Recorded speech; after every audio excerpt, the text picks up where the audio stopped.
अस्सलाम वालेकुम dear student, thank you very much. आपने मेरी पहली वीडियोस देखी, उनको लाइक किया, सब्सक्राइब किया और शेयर किया, और मेरी आने वाली वीडियोस को भी लाइक करें, सब्सक्राइब करें और शेयर करना ना भूलिएगा। आज का हमारा टॉपिक है शेयर इशू ऑन इंस्टॉलमेंट्स। हम ऑलरेडी डिस्कस कर चुके हैं कि शेयर्स जब लमसम पे इशू करते हैं तो उसकी बुक्स ऑफ अकाउंट्स में क्या रिकॉर्डिंग होती है या क्या एंट्रीज होती हैं। आज हम डिस्कस करेंगे कि अगर हम शेयर्स को इंस्टॉलमेंट्स पे इशू करते हैं तो हम अकाउंटिंग की बुक में क्या ट्रीटमेंट्स करेंगे।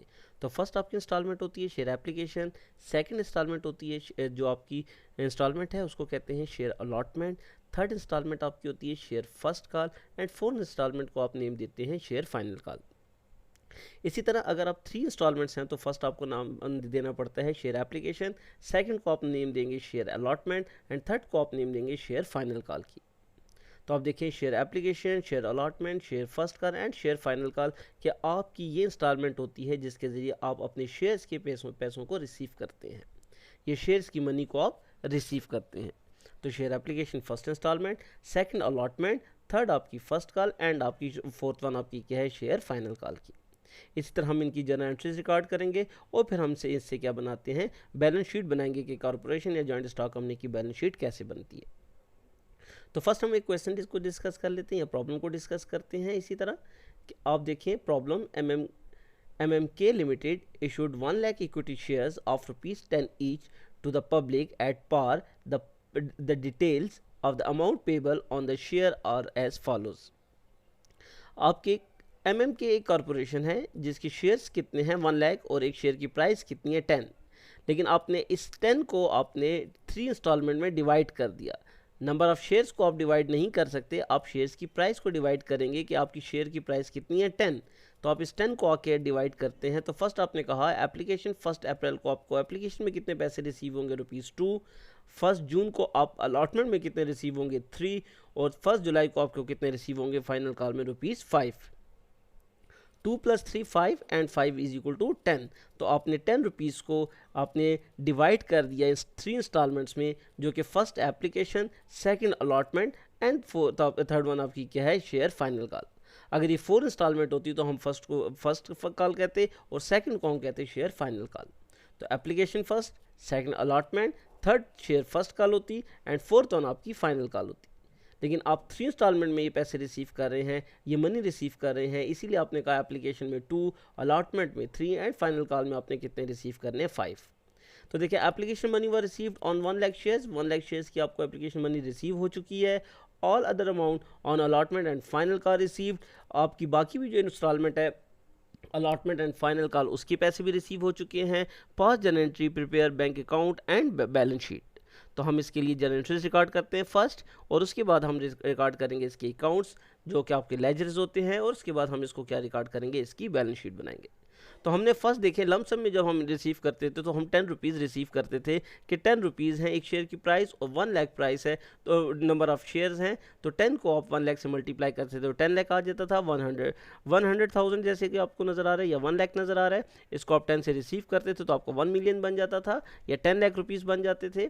तो इसी तरह आपने इसको इंस्टॉलमेंट में रिसीव करना है। आपसे 2 से मल्टीप्लाई करेंगे पहले नंबर ऑफ़ शेयर्स को, फिर 3 से मल्टीप्लाई करेंगे नंबर ऑफ़ शेयर्स को, और फिर 5 से मल्टीप्लाई करेंगे। अब हम जिस वक्त इसके जर्नल एंट्रीज रिकॉर्ड करेंगे तो ये चीज़ें आपको और क्लियर हो जाएंगी। तो आप फर्स्ट देखें तो फर्स्ट इंस्टॉलमेंट में ₹2 हैं, अलॉटमेंट ₹3 है, और फाइनल कॉल में ₹5 है।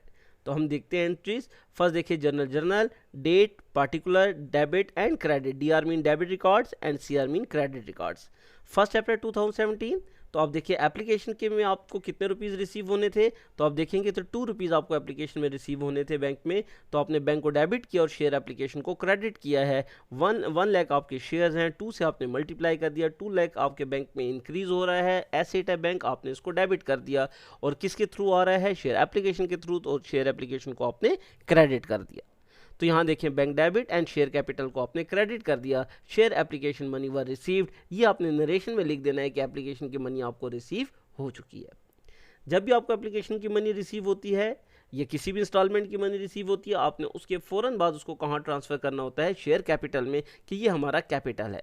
तो देखिए सेकंड एंट्री में आपने कहा शेयर एप्लीकेशन में 2 लाख रुपीज़ आए थे, तो शेयर एप्लीकेशन को ख़त्म करने के लिए आपने शेयर एप्लीकेशन डेबिट कर दिया और इसको कहाँ ट्रांसफ़र कर दिया है, शेयर कैपिटल में। लमसम में भी हम इसी यही एंट्री रिकॉर्ड करते थे, लेकिन उसको हमने पूरे जो जितनी अमाउंट थी शेयर की उससे मल्टीप्लाई किया था ₹10 से। लेकिन अभी एप्लीकेशन में आपको ₹2 आ रहे हैं, तो 2 लाख से bank debit and share application credit, और फिर अपनी शेयर एप्लीकेशन को जितनी अमाउंट थी डेबिट करके वो तमाम की तमाम अकाउंट कहाँ ट्रांसफ़र कर दिए, शेयर कैपिटल में ट्रांसफ़र कर दिया है। तो आपने नरेशन लिखी amount transfer to share capital कि जो एप्लीकेशन की अमाउंट थी वो हमने कहाँ ट्रांसफ़र कर दिया है, शेयर कैपिटल में ट्रांसफ़र कर दी है। आप यहाँ पे ये भी लिख सकते हैं share application amount transfer to share capital कि आपकी शेयर एप्लीकेशन की मनी कहाँ ट्रांसफ़र होगी है, शेयर कैपिटल में। तो देखिए सिंपल एंट्री है, आपके पास फर्स्ट आपके पास बैंक में आपके पास शेयर्स के 1 लाख शेयर्स की अमाउंट आ गई, एप्लीकेशन में ₹2 आने थे, तो bank debit share application credit 1 lakh multiply by 2 lakh, and आपने कहा शेयर एप्लीकेशन को क्रेडिट कर दिया 2 लाख से, और इसी तरह शेयर एप्लीकेशन को डेबिट करके आपने वो अमाउंट कहाँ ट्रांसफ़र कर दिया है, शेयर कैपिटल में ट्रांसफ़र कर दिया। तो आपने शेयर एप्लीकेशन को डेबिट और शेयर कैपिटल को क्रेडिट कर दिया। सेकंड इंस्टॉलमेंट में देखिए, सेकंड इंस्टॉलमेंट आपकी क्या थी, अलॉटमेंट, जिसमें आपने कितने रुपीस रिसीव करने थे, 3। तो अब आके देखते हैं कि आप फर्स्ट आपने देखें यहाँ पे तो आपको ये नहीं मालूम था कि बैंक में कितने पैसे आएंगे या कितने शेयर्स की एप्लीकेशन आएगी, कितने लोग आपके शेयर परचेज करेंगे। लेकिन आपको अब यहाँ पे जब एप्लीकेशन आ चुकी है कि 1 लाख के 1 लाख लोगों ने परचेज किए हैं, तो फर्स्ट आप इसकी ड्यू एंट्री रिकॉर्ड करते हैं कि हम अलॉटमेंट में भी हमारे पास तमाम शेयर्स के पैसे रिसीव होंगे। इसलिए आप पहले ड्यू एंट्री रिकॉर्ड करेंगे कि शेयर अलॉटमेंट डेबिट, कि शेयर अलॉटमेंट में आपको कितने पैसे आएंगे, 1 लाख मल्टीप्लाई बाय 3, क्योंकि एक पर शेयर प्राइस कितनी थी, 3, तो 3 लाख रुपीस आप अमाउंट में आपको अलॉटमेंट में आने हैं, और ये आपके कहाँ ट्रांसफर हो जाएंगे, शेयर कैपिटल में। तो फर्स्ट आप ड्यू एंट्री रिकॉर्ड करते हैं हमेशा इंस्टॉलमेंट में कि बैंक की एंट्री तो सेम आएगी, क्योंकि एप्लीकेशन में आपको मालूम नहीं होता कि कितने शेयर्स के पैसे रिसीव होने हैं, लेकिन अलॉटमेंट में आपको मालूम होता है क्योंकि ऑलरेडी आपके पास शेयर एप्लीकेशंस के में वो पैसे आ चुके होते हैं। तो आपने लिखा share allotment debit and share capital credit 3 lakh और 3 लाख से 1 लाख आपके शेयर्स थे, नंबर ऑफ शेयर्स थे, 3 पर आपकी अलॉटमेंट जो थी वो अमाउंट थी कि ₹3 हमें अलॉटमेंट में रिसीव होंगे, तो 3 लाख आपके पास शेयर अलॉटमेंट आ गए और आपने शेयर कैपिटल में इसको ट्रांसफ़र कर दिया। आपने लिखा शेयर अलॉटमेंट मनी ड्यू कि अभी ये पैसे रिसीव होने हैं, अभी ये पैसे हमें रिसीव नहीं हुए, सिर्फ हमने ये हमारी एक्सपेक्टेशंस थी, हमें ये मालूम था, ये हमारी फोरकास्ट है, ये हमें पहले से पता है क्योंकि एप्लीकेशन में इतने शेयर्स के पैसे रिसीव हो चुके हैं, हम पहले से बता चुके हैं कि सोच चुके होते हैं कि अलॉटमेंट में भी 1 लाख शेयर्स के पैसे हमें रिसीव होंगे और एक शेयर की प्राइस ₹3 है, तो हमने कहा 3 लाख से अलॉटमेंट डेबिट, और आपने इसको क्या कर दिया, आपने क्रेडिट कर दिया है शेयर कैपिटल को। इसी तरह नेक्स्ट आप देखें, आपके अब जिस वक्त आपकी ड्यू डेट आई 1 जून, तो 1 जून को आपने कहा बैंक डेबिट और शेयर कैपिटल को आपने क्रेडिट कर दिया है। अगर आप देखें तो आपने 1 जून को कहा bank debit and share allotment credit कि 3 लाख रुपीस बैंक में आ चुके हैं और शेयर अलॉटमेंट के थ्रू ये पैसे आपके बैंक में आए हैं। आपने लिख दिया शेयर अलॉटमेंट मनी वर रिसीव्ड कि शेयर अलॉटमेंट की मनी बैंक में रिसीव हो चुकी है। यहाँ पे आपने कहा था share allotment debit share capital credit कि अलॉटमेंट में 3 लाख रुपीस आएंगे और हम इनको उतने ही रुपीस से इनको हम ओनर बनाएंगे, तो हम कैपिटल में ट्रांसफ़र करेंगे, और आपके जब रिसीव हो गए तो आपने कहा बैंक डेबिट और शेयर अलॉटमेंट को आपने क्रेडिट कर दिया। तो देखिए सेम वही एंट्री रहेगी कि जैसे यहाँ बैंक डेबिट था और शेयर कैपिटल क्रेडिट था, यहाँ भी देखें शेयर अलॉटमेंट और शेयर अलॉटमेंट डेबिट क्रेडिट होकर ख़त्म हो गए, आपकी सेम एंट्री वही रह जाती है बैंक डेबिट और share capital credit. Simple entry है, जिस वक्त भी आप सिंपल देखते थे कि आपकी जो है सिंपल बिजनेस जब होता था या आपका सोल ट्रेडर बिजनेस होता था, तो आप या पार्टनरशिप का बिजनेस होता तो आप उसको बैंक को डेबिट करते थे या कैश को डेबिट करके और कैपिटल को क्रेडिट करते थे। तो सेम यहाँ भी इसी तरह है, बैंक को डेबिट किया और शेयर कैपिटल को क्रेडिट किया, एप्लीकेशन काउंटर होकर ख़त्म हो गए कि एक आपने क्रेडिट किया दूसरा आपने डेबिट किया, तो ये आपके इनका इफेक्ट ख़त्म हो जाता है। सेम शेयर अलॉटमेंट को भी आप देखें, यहाँ पे डेबिट किया, यहाँ पे क्रेडिट किया, तो ये खत्म हो गए। यहाँ पे आपका सिंपल एंट्री क्या रहेगी, शेयर कैपिटल क्रेडिट और आपका बैंक डेबिट है।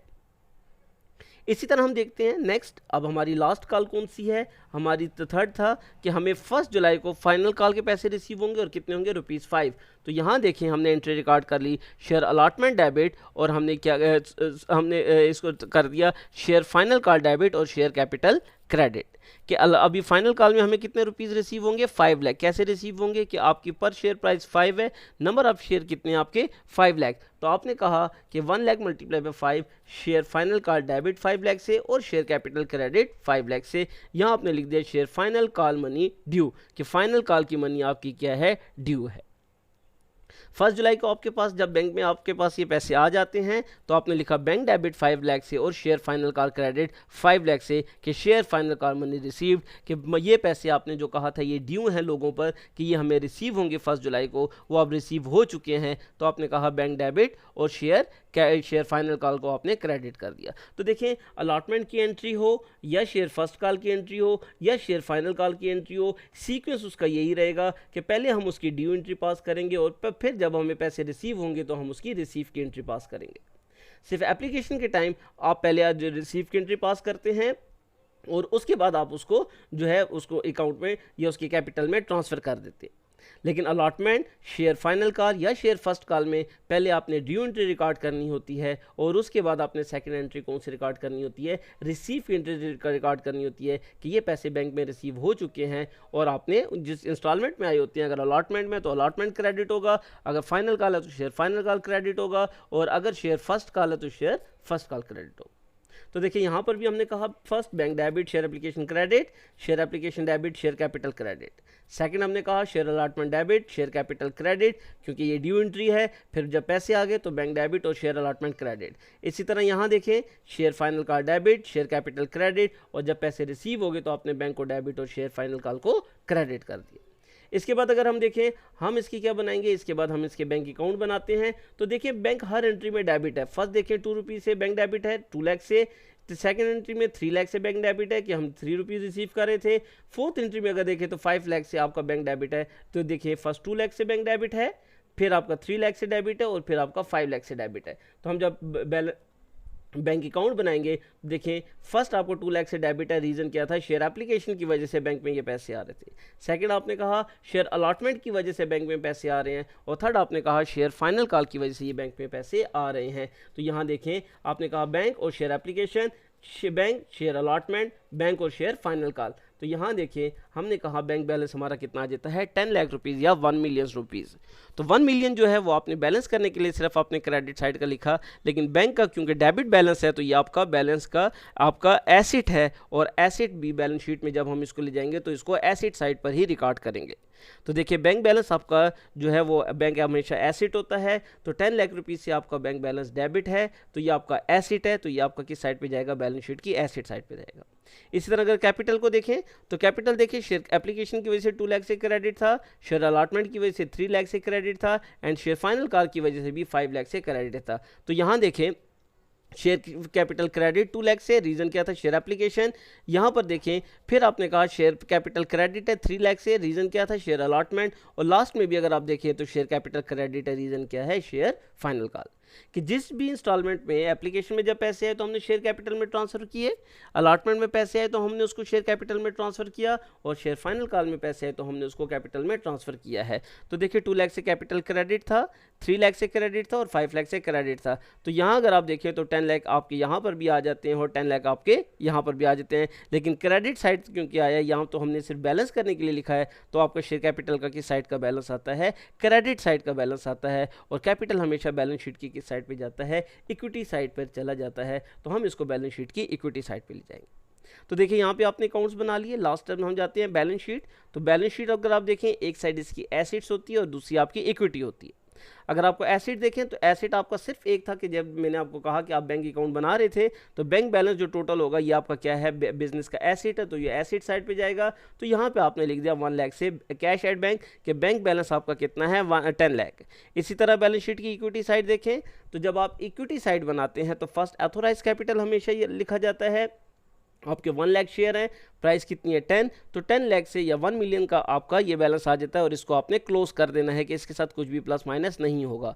इशूड कैपिटल 1 लाख है, प्राइस कितनी है 10 पर शेयर, तो 10 लाख लिख कर आपने इसको भी क्या कर देना है, क्लोज कर देना है। पेड अप कैपिटल या सब्सक्राइब कैपिटल ये आपने कहाँ से लिखना है, जो आपने यहाँ पे कैपिटल अकाउंट बनाया होगा जो इसका बैलेंस आएगा वही आपने वहाँ पे लिखना है कि शेयर कैपिटल में आपके पास कितने अमाउंट आई है, 10 लाख रुपीज़ है या 1 मिलियन रुपीज़ है। तो आप देखिए बैलेंस शीट की साइड पे भी आपने 1 मिलियन ले जाना है। तो देखिए मैं पहले भी बता चुका लमसम भी जब हम बनाते थे तो उसमें भी हमने इसी तरह बैलेंस शीट बनाई, फर्स्ट अथोराइज कैपिटल, फिर इशूड कैपिटल और फिर पेड अप कैपिटल।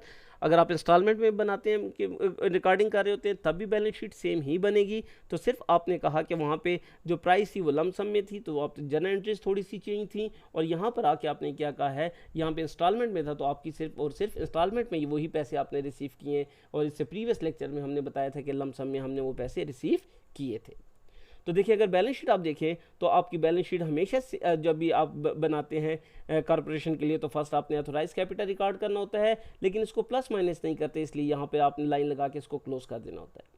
उसके बाद इशूड कैपिटल है उसको भी लिख के आपने उसको क्लोज कर देना है, और फिर पेड अप कैपिटल है उसको आपने यहाँ पर लिखना है। अगर प्रीमियम होता तो हम इसको इसके साथ ऐड कर देते, या कोई और चीज़ होती तो वो आपकी इसके साथ आपकी लाइबिलिटी साइड की इक्विटी साइड का होता तो इसके साथ प्लस माइनस हो जाता। और अगर आपकी एसेट कोई चीज़ होती है तो वहाँ एसेट वो आप यहाँ पर, या जैसे हम डिस्काउंट रिकॉर्ड करते हैं डिस्काउंट ऑन शेयर, तो वो आप बैलेंस शीट की एसेट साइड पे रिकॉर्ड करते हैं। या आपके और कॉर्पोरेशन के कोई एसेट्स हैं, फर्नीचर है, फिक्सचर है, इसी तरह आपकी बिल्डिंग है, जो भी है वो अगर वो आपके एसेट्स हैं तो वो आपकी बैलेंस शीट में एसेट साइड पर रिकॉर्ड होंगे। तो देखें आज का ये क्वेश्चन था कि हमने शेयर्स की जितने भी था हमने कहा कि शेयर्स की इंस्टॉलमेंट्स हैं, जो जो इसकी इंस्टॉलमेंट्स हैं उस इंस्टॉलमेंट में अगर पैसे रिसीव होंगे तो हम उसको कैसे रिकॉर्ड करेंगे। या हम इसको ऐसे भी कह सकते हैं कि अगर शेयर्स हम इंस्टॉलमेंट पे इशू करते हैं तो हर इंस्टॉलमेंट के लिए हम जनरल एंट्रीज कैसे रिकॉर्ड करेंगे, ये अकाउंटिंग की बुक में एंट्रीज कैसे करेंगे, उससे हम लेजर कैसे बनाएंगे और उससे हम बैलेंस शीट कैसे बनाएंगे। तो देखिए ये क्वेश्चन था, इसी से हमने क्या कहा, फर्स्ट हमने इसकी जनरल एंट्रीज रिकॉर्ड की, उसके बाद हमने जो अकाउंट बनाने थे वो अकाउंट्स बनाए या लेजर्स बनाए, और उसके बाद हमने इसकी बैलेंस शीट बनाई। इसी तरह आगे चल के हम इसको नेक्स्ट क्वेश्चन देखेंगे जिसमें हम देखेंगे कि हम इस क्वेश्चन को कि हम शेयर फर्स्ट का एंड फाइनल का रिकॉर्ड करेंगे। उसके बाद हम ये देखेंगे अगर कोई शख्स है वो अपने शेयर्स के पैसे पे नहीं कर सकता तो हमने उसके शेयर फॉरफीट कैसे करने हैं उसका भी हम प्रोसीजर देखेंगे। और इसी तरह ही आगे चल के हम इसको क्वेश्चन जैसे जैसे किसी को प्रॉब्लम आएगी तो 1 बाय 1 इसको डिस्कस करते रहेंगे। तो मैं उम्मीद करता हूँ कि आपको आज का लेक्चर समझ आ गया होगा। आपका कोई क्वेश्चन कोई प्रॉब्लम हो आप क्वेश्चन में आप मैसेज में क्वेश्चन कर सकते हैं, आप अपने कमेंट्स में आप लिख सकते हैं, जो भी क्वेश्चन आपका हो मैं उसका रिप्लाई करूँगा। और मेरी वीडियोज़ को शेयर करना ना भूलिएगा। Thank you very much.